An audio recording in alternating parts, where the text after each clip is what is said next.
Rawle, good afternoon. Hi, Selvin. Good afternoon to you. Welcome, my brother. Thank you. Great to have you. To have me on here today. You're welcome. I hate to just cut into that beautiful fellow cutie, and start the show, but hey, discipline is important, Right. time is important. We were raised that way. Yes, definitely. Rawle Dundass, career as I've seen him holding leadership positions in the aviation, hospitality, and retail industries. For over 2 decades, Rawle has trained all levels of staff in customer service, safety, sales, communication, leadership, and motivation. As you hear that, Rawle, which of these do you lean more towards? Which of them appeals to you more? I would say there's a strong blend between leadership and customer service. I started my career in customer service. But I remember at the age of 18, when I made a comment in Ghana with, I wish I could run this place. All I need is good people around me. And so I had the inclination ever since then. But the Ghana Airways job was really customer service. So that is my blend, customer service and leadership. Okay, Rawle, I want to ask you something before we continue. To your left, I don't know if that's a door. It's a brown. There's a Yeah, light shining on it, and it's a little distracting. got it clear. All right. Okay. Yeah, you were saying. Sorry. Yeah, well, I'm saying the blend really is customer service and leadership. Really, the two go hand in hand. The more I study leadership, the more I appreciate leadership. I see that someone who goes not just to make himself look good, but to help others is a true leader. And that's what customer service is all about, helping others, making sure they have an experience that they can walk away with, that they can tell others about a positive story. When did this all start for you, Rawle? And I mean, when did this whole journey in leadership and training people in leadership begin for you? Well, I heard you speaking with young Bond just now. I say young Bond, I'm older than him. It's interesting, I'm sandwiched between younger persons and older persons. I too am a PK. So growing up as a PK, you find you are thrust into leadership positions, youth leadership as a teenager, Sunday school leadership, and other levels of leadership in the church. And so I really took that to heart. And even in school and high school, I was not a standout person as a loudmouth, but I seem to have been pretty effective, also having levels of leadership in high school. And so I really gravitated towards that level of boldness. That is where my boldness is. I'm generally a quiet person who likes the background. But when it comes to making a difference or encouraging other persons, the leader in me steps up and says, let's get it done. And you did customer service and was it customer service, safety, and sales? Yeah. Let's talk customer service for a moment. Okay. In aviation, we often see the negative stereotype about the flight attendants or stewardesses, as it was known back then as waitresses in the sky, because they served. But really, it was about safety and service. And so through the years in aviation and then in the hospitality industry, and you hear so much about tourism and so on in Guyana and the Caribbean. Well, we can't talk about tourism and hospitality industry unless we talk about customer service. I also worked in the retail industry for 9+ years. And what I've learned over the last probably 5, 7 years is more than just customer service, because I think it has become a blasé term over the years that, you have to satisfy the customer. The customer is always right. Customer's king. Yeah, that is true. But too often times you just give a product or a service, but you don't share an experience that's outstanding, an experience that makes someone say, wow. And really, way back to my aviation days when we did the Ghana Airways operation, I can tell you, I'm sure many persons who flew on Ghana Airways did speak well about the level of service they had back then. And if I may say this, some people still say they miss those levels of service. I am one of those. Yeah, Yeah, I am. service. It's about an experience. It's really just not. It's not just about a product. It is about an experience that goes to your heart, that you want to go back and experience again. You want to look for what else could you do to interact with this company or these people or this product. Rawle, tell us a little bit about your entrepreneurial journey. Well, okay, I have mainly been in Main Street operation with Ghana Airways, and then after they closed in '98, I worked with Jocelyn Dow. Some people might know her, old Bishop's lady too, activist to some extent, and she is an entrepreneur. Well, through that, through her thinking, through her opening, it really led me to think that, you know what, I can set my mind to something, press forward and get it done. And I think my main thrust came in 2008 when everything hit the fan economically across the world. And there were some needs. I was working, yes, but I saw an opportunity to start getting things at a cheaper level for my family. And in so doing, also buy enough to share with others at a very low markup. And so that was my venture into that at that time. But when I reached 45, I realized that I did not want to be stuck in corporate. Corporate is fine, lots of benefits and great perks. I didn't want to be stuck in there for the rest of my life. I wanted to venture out and, if I may say, be my own boss. I wanted to have an opportunity where I can set the standards that I want to have set, where I can instill things in people that are going to live with them for their period with the company and beyond, where I can literally make a difference based on the level of service I give and level of leadership I give. And so I joined the John Maxwell team at that time.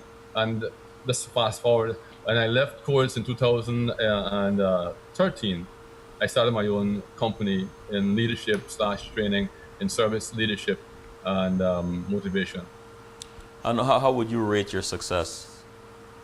It has been measured, if I may use that word, because at the end of last year, I started to really make a difference because seeds were being sown. As you know, whenever you start a new business, the embryonic stage is very challenging. That's where you have to do the bottle feeding and the coaxing and the changing in diapers. And you deal with, when you change diapers, you deal with a lot of stuff. So there were those days. I've gotten to the point now where even though I am on an additional contract doing something else, my business is still generating worth, still generating, attracting attention because the seeds that were sown are bursting forth. Mm-hmm.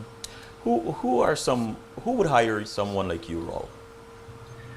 Someone who wants to see change, someone who's serious about change. Now, I don't come with a loud mouth. I come with a head for reasoning. I come to work with you because I do believe everyone has within them the stuff that's needed to take them towards their destination or take them to their destination. The challenge is many times people set off on a course, and especially entrepreneurs, and they look at the path, not just the destination, and they think, man, this is rocky, this is hard. But if you lift your head and you look to the destination, then you see that it can be done. The challenge is, help me understand how it could be done. Walk me through this, at least so part of it, or push me if necessary. That's the kind of person I am. I would push you if necessary, I'll help you if necessary. So if you need help in growing your business, if you need help in personal development, where you don't just get older, but you grow. You don't just get older, but you grow. I'm there to help you. I am a licensed coach with John Maxwell team. And so it's all about intentionality. Many people want to do things, dream about things, but they don't act. They don't get up off the bed. They don't get out the door. They don't do what's needed. I help you to do it. I know you told us just now your first introduction to John Maxwell, but why his set of leadership principles and why did you adopt them? What's so special about them? The interesting thing with John Maxwell is that he's very real. First of all, he comes from a Christian background, but he's able to cross over very effectively, and he has touched over 60 nations, written many books, over 60 books also, and he is practical. When he decided in 2012 to start this team, the John Maxwell team, it was after he had already had a great level of impact. But what he wanted to do at that time was to directly influence persons who can then use his label, use his name. He's unabashed about being able to share the principles that he learned through trial and error. In fact, he wrote a book, Failing Forward. And so that's the kind of thing I like. Being able to make a mistake, but admit that, yes, I messed up, but what can I learn from that mistake? What can it teach me? And what can it teach those around me? And so leadership is really about others. And so I like that about him. He doesn't just say it. He is a leader. The question is asked, are you a leader worth following? I believe he is one, and that's what I aspire to be also. What is one of the most memorable failures you had? I mean, you don't have to go into details, but how did it affect you How did it motivate you? And what made you get up after you fell? Well, I don't think I've spoken about this publicly, but when Ghana was closing, there were many persons and companies who bid or who were invited to bid to buy the company. I was bold enough to get a couple of employees and say, let us do this. We can form a company, we can get support, we can make a difference, we can run this airline. And we made great progress. We were able to attract a company in the US who was willing to back us. We attracted a well-known person and company in Guyana who was able to back us. Without going into details, unfortunately, we did not cut well, we didn't make the chase, that we made the cut. And sadly, we saw Ghana Airways go to another company, and it lasted for less than 2 years. We believe we could have done it. I questioned myself for years after that until about 1 year ago, actually, someone said to me, probably didn't work because the team wasn't ready. It hurt me. I really felt we were ready. We were young, we were brash, we knew aviation, we had a good support team, but maybe there was something within us. So what I've taken away from that is really being detailed in preparation. Whatever you have to do, you succeed when you prepare. You don't have luck in life. Luck is some persons might know, basically when opportunity meets preparation. So you prepare, you press, and you make progress, you will at some time eventually reap the success that you desire. And that's why for me right now, it's really about the stick-to-itiveness. It's about pressing forward and making sure that I'm focused on the journey, overcoming the obstacles, learning the lessons, and making progress. What made you get up after you got that disturbing news, or you realized that you guys failed? What made you get up, though? I saw the faces of persons older than me. I saw the faces of leaders in former Ghana Airways that looked disappointed. Didn't know before that they were depending on us. I heard the voices afterwards that said, why couldn't we have done it? I heard the regret. But when I look back at the mistakes that were made, when I look back at the lead up, I realized that if we had only gotten a little bit more support, if we had only been a little bit more experienced, if we had only prepared a little more diligently, we may have been able to do it. And so life is about chances, second chances, even third chances. I believe that there were adequate lessons learned for all of us who were involved at that time. Pick ourselves up and continue with life. Failing does not make you a failure. So that situation, we failed. But were we failures? No, we weren't. I can tell you most of us have gone on, some out of the country, some in the country, to own their own businesses or to higher levels of business, wherever in corporate. And what did you learn about yourself after this? The ability to rebound. I had never been hit so hard. I got another hit after that, a couple of years after. But I was able to handle that one better because I learned to rebound. Look, I cried.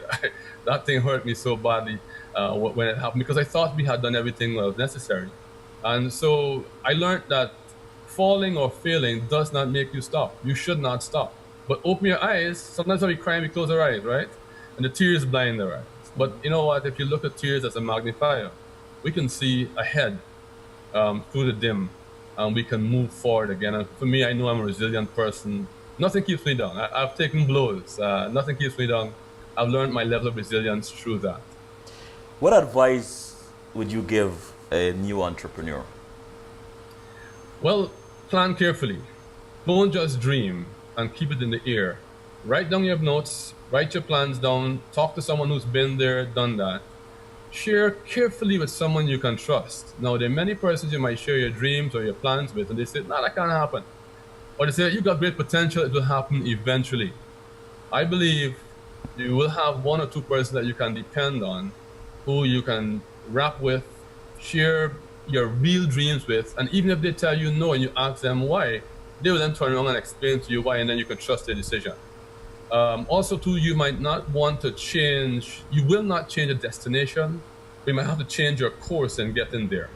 Many times, entrepreneurs feel if they have to deviate from a set course, that means the end of the world. No. Keep your focus on what you're going to do, and just shift if necessary, rebound, and keep pressing towards that goal. There are different routes to get to where you're going.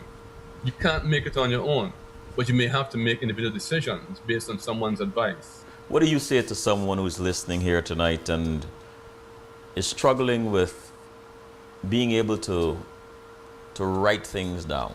You know, there are some people who are not planners. They run away from jotting things down partly because they procrastinate, or they say they don't have time, and partly because they don't know what they should be writing down. But what do you say to someone who is struggling with writing notes, making a plan? Okay, you know, we talk about the mind's eye, which is beautiful. We can dream and have thoughts, and it could be bright. But when you write something down on paper, you see your thinking, if I put it that way. You bring life and physicality to your thoughts, and you can look at the literal pros. If you do a page and split it into pros and cons, you can see the actuality. I didn't really think of it that way. Until you write it down, you activate another sense. Because remember, you would have seen it, heard it, and now writing it using your touch. It reinforces that thing that you're now putting into practice. And it gets into your subconscious and allows you now to operate at another level beyond the ordinary thinking. So when you write things down, it prompts you now to action. I think even stronger than a mere thought. Rawle, what is one of your success stories? Without giving off any names or so on, but just give us, a general view of is one of the success stories that you've had with someone or ones that you've trained as leaders. Well, to sit and think of that now, most of my main leadership has been over the last 2 years. And you said don't give out too much details, but there's a young man that I met probably in the late 90s, early 2000s. Mm-hmm. So I got involved in training him as part of a team in aviation. And through that training, we maintained the contact. And he then started his own company many years after. Now he has a group of companies. A group of companies? Sorry? A group of companies? A group of companies in Guyana. And 2 years ago, he asked me to be his coach. Now, we had a link before where he said I inspired him, so I feel humbled by that. But then he asked me to be his coach, and I thought it's really good to know that someone can trust you now to work with them to help pull them to the next level. He had dreams, he had plans written down, he had started businesses successfully, but he wanted to smooth out certain things in his life and in his business. And I'm happy to say that young man has continued to grow over the last 2 years since we've been interacting more directly. How does someone find you, Rawle, that needs this kind of a training and so on? How do they find you? Well, my cell number is the easiest thing, 6000112. But I do have a Facebook page with my professional business, Professional Development Enterprise. And through that, we can make the link, because I do mastermind training, I do coaching, I do leadership training, and a variety of other things that is needed. But I do have other commitments. Working right now with a program that deals with youth empowerment, youth employment.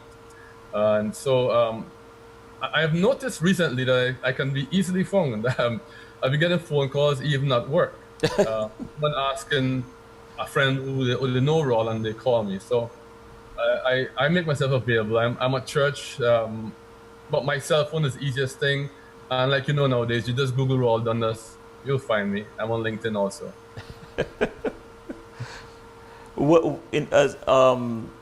In terms of training, or a company contacts you, let's say a company contacts you to train their employees, what are you looking for before you start?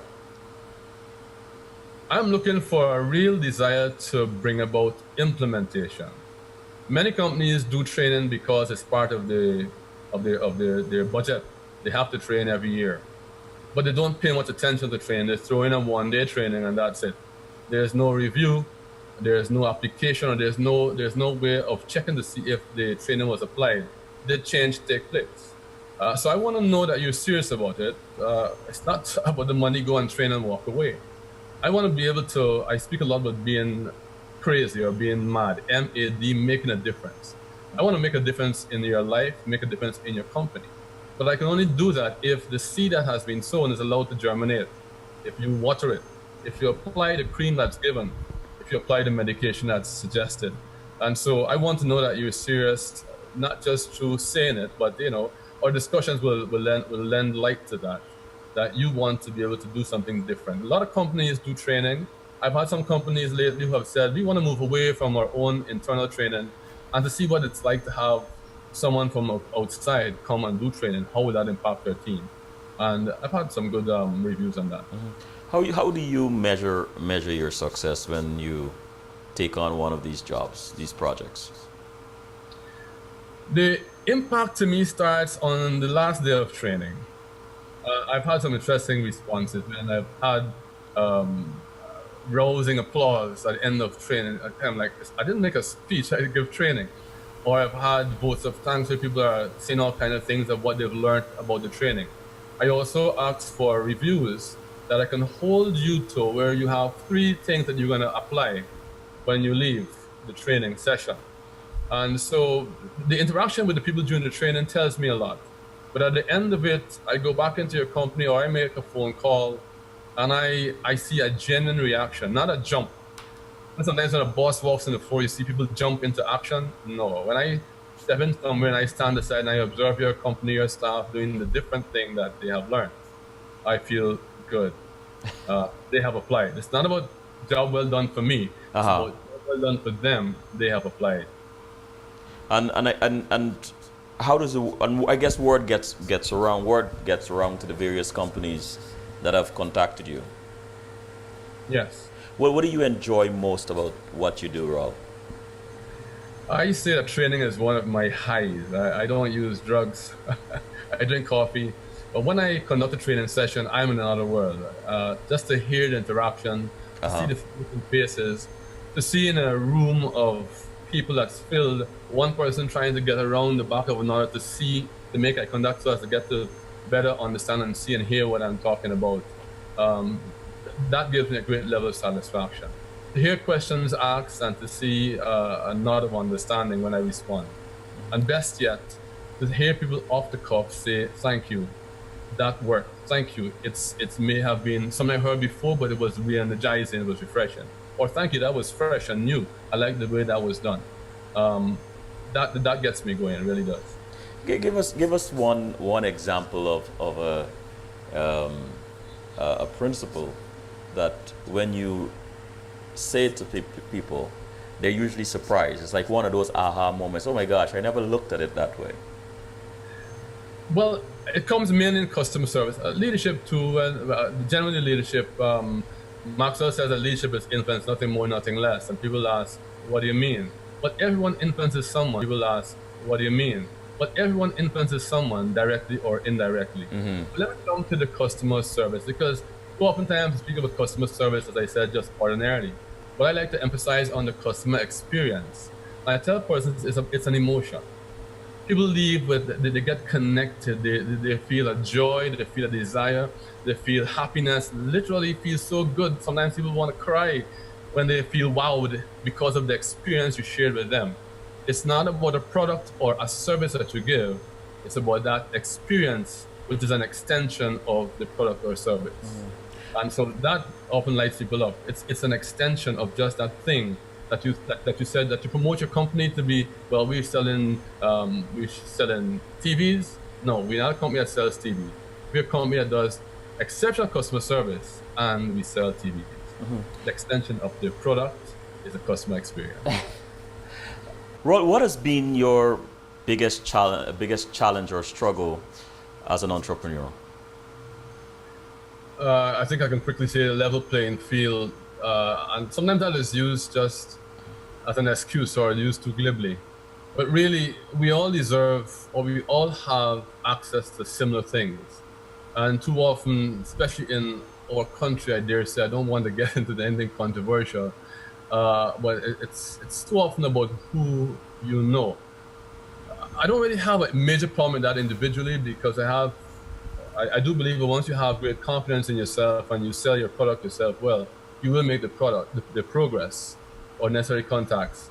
But a lot of times we aren't patient enough to wait to see the seeds germinate.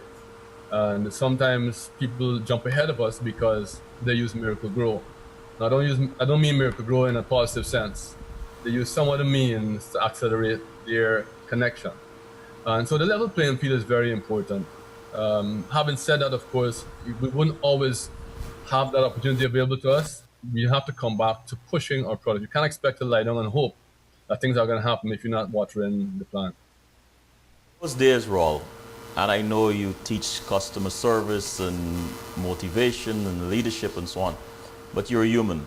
So for those days when you're not in the mood to get up and do what you got to do, who or what gets you out of that mindset? Well, we talk about my why factor. I train about the why factor. Why do you exist? What's your purpose in life? Yeah, let's talk about that. Let's talk about why for a second. Go ahead.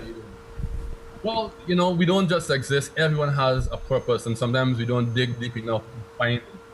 Some of us run around on the strings of our parents or grandparents' expectations. But when we can see what really turns us on, gets us excited, what brings us satisfaction and fulfillment at the end of the day, for me, it's about making a difference in one person's life. I call myself a transformation farmer. A I what? don't make a lot of noise. What is that, Rawle? A transformation farmer? Farmer, yeah, I plant seeds. Okay. So eventually, that one person goes out and makes a difference, another person goes out and makes a difference. And that makes me happy when I get the stories, sometimes directly, sometimes indirectly. And so if I don't get out of bed, if I don't make that phone call, if I don't respond to that email or to that text, I've let somebody down. A lot of times it starts with me, obviously, and I don't want to let myself down. And I think that's what we should all look to in any case. It starts with me. Yes, you want to help others. So if you don't get up out of bed, if you don't push through that door, you can't help others.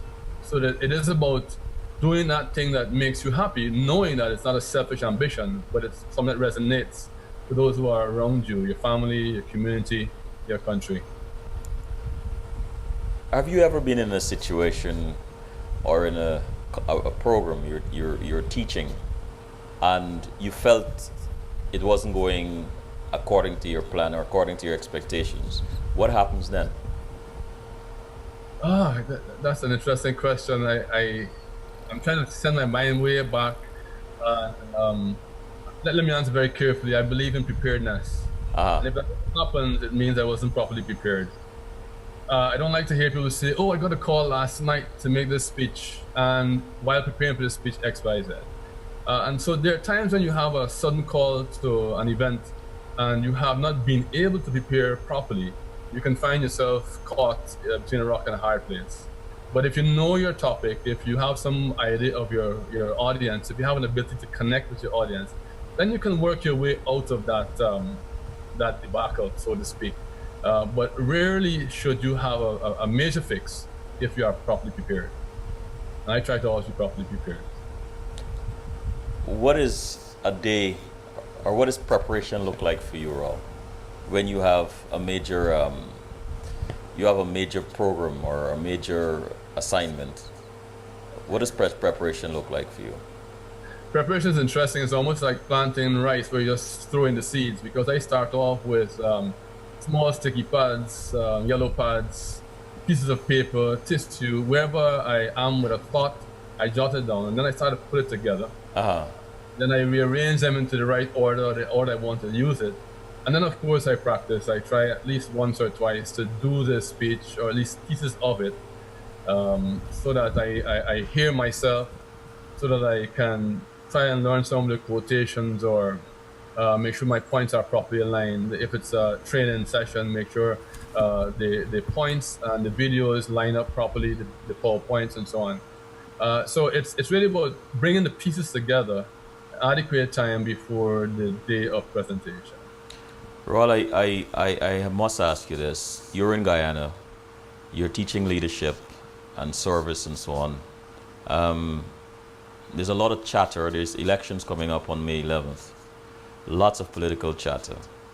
What does this period, what does this election mean to you as a businessman? What does it mean to you personally and as an entrepreneur? Hope. Listen, Selvin, of course, Obama epitomizes the reality of hope, the audacity of hope, and he got there. It's not just about dreaming and speaking and writing, but getting involved. And that's why I speak about this transformation farm. I've never seen myself as one to be involved loudly in political arena, but I have interacted over the last 2 years with my training and mastermind sessions with people who I know now are involved, especially youths who are involved in pushing for that change. And so my hope lies in the change of hearts. My hope lies in the determined mindsets of the young and middle-aged persons who we see coming to the fore. I listened to James Bond just now, and I listened to other youths who are stepping up, and even some not that young, people who are within my age group, Nigel Hughes and some of my colleagues. And I believe there is a sincerity. I frankly am fed up of hearing talk about the past. Listen, the past is gone. We cannot change yesterday, but we can prepare for tomorrow. And therein lies my hope. I believe there are enough persons who are speaking about a better tomorrow, who are serious about it, who are willing to make the sacrifices. And that's what it comes to. Not because you see an obstacle on the road or because you stump your toe and you fall means we have not succeeded or we will not succeed or we failures. So I believe there's a strong resonance of hope around. I believe I hear crying for people to come out and vote, and yes, there may be some naysayers who are saying that I will make a difference. But I say yes, one person makes a difference and it multiplies. 1, 2, 4, 16, it goes on. So there is hope, but hope, commitment, dreams do not stand alone. Their effectiveness lies with action. Action is coming. Change has started. Transformation is here. Rawle, the last question. Yes, We've sir. just celebrated International Women's Day on March 8th. What are your thoughts about that? Oh, my mothers. You think about praying mothers or praying grandmothers. You think about wives who nurture the children. I mean, we men can't do it alone. We came from a woman, but yet sadly we don't recognize them enough. And sometimes I think we get lost too much in debate. Look, if you know who you are as a woman, if you know who you are as a young person, step up and take your role, take your place. Potential is about power not being used. And women are powerful, and there are loads of stories around the world, the Caribbean, our country, about women who have made significant impact. And so let's look at examples and stand up and say, as a woman, I'll be next. Young person, I'll be next. And so let's blend the young women and let's blend the women and the young people together. We celebrate them, but it shouldn't just be about a day or a month, because we cannot separate women from men, from youth, from boys. They are an integral part of who we are. They are the nurturers. They are the ones who bring us forth. Very valuable, powerful place. Thank you. Thank you, my brother.